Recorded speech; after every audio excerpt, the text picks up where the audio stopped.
part 2. We are now going to take the CD drive out, but we need some room on the desk. And gently put this precious thing here.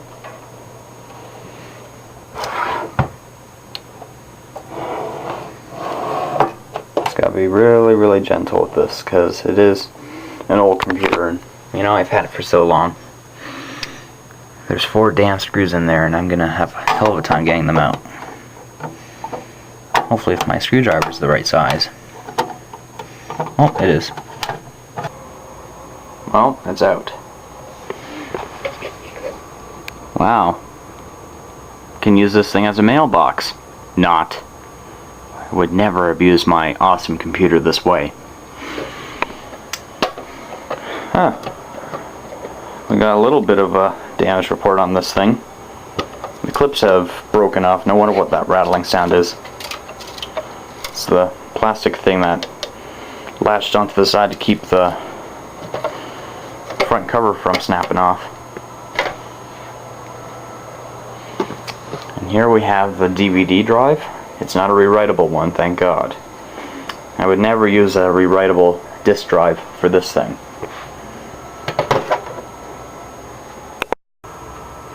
So if any of you are wondering what this computer used to look like when it had its original CD drive inside it, there you go. That's what it looks like.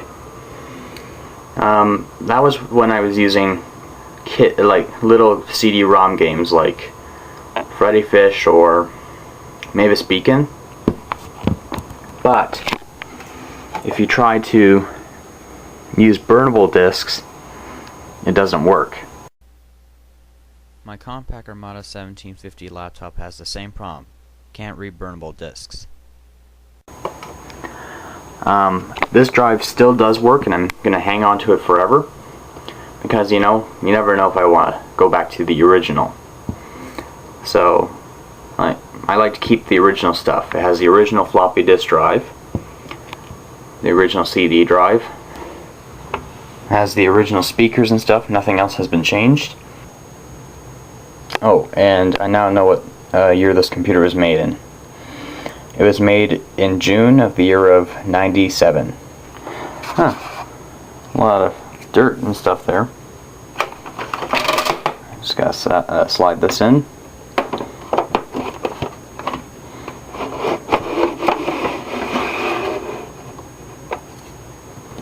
There. I don't like it though because it's not black. I'll have to get used to it. I didn't like the other white one.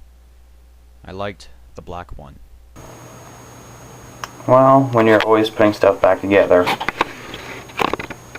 there always has to be a problem. I was able to get that one screw in, but I can't get any screws into these holes. But not to fear, the claw is here to help. Yep, it's a little tool that I use to pick up small parts.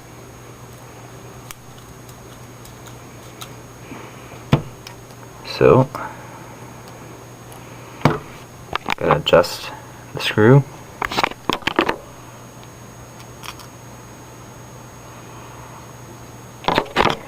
And then we put down the hole.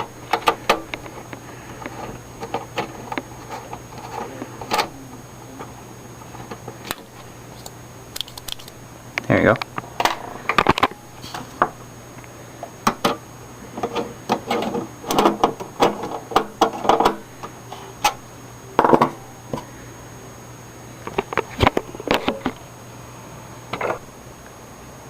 She's in.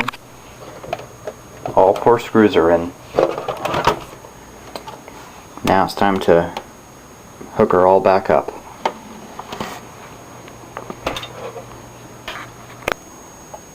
Okay, I'm gonna slide it back on for you guys. It can sometimes be a big pain in the butt, but you know, who cares? Move those wires out of the way so that way they don't get pinched off. Wow. Connect everything back up again, and then we're going to turn her on and see if we have success. Now let's turn it on and see what happens.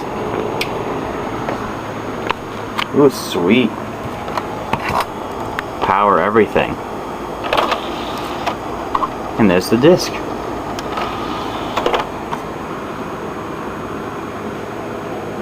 Gonna wait for it to boot up. Did anyone notice the floppy drive light staying on? The cable was plugged in the wrong way. Had to take it apart and fix it. Time for the test.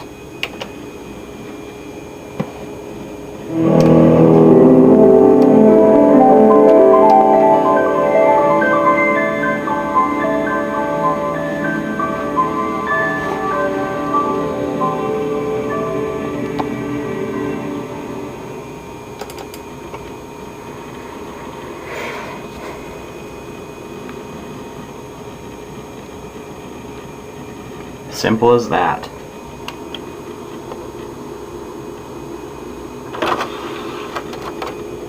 Now let's try something else. Like, let's put this DVD in. See how that works.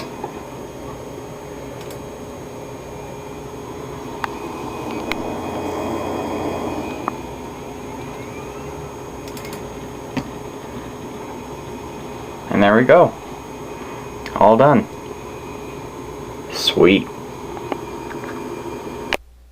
This is a random comment, but I hate using the flat screen's built-in speakers.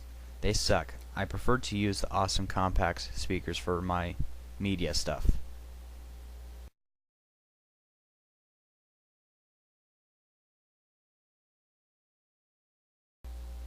Compaq forever, yeah!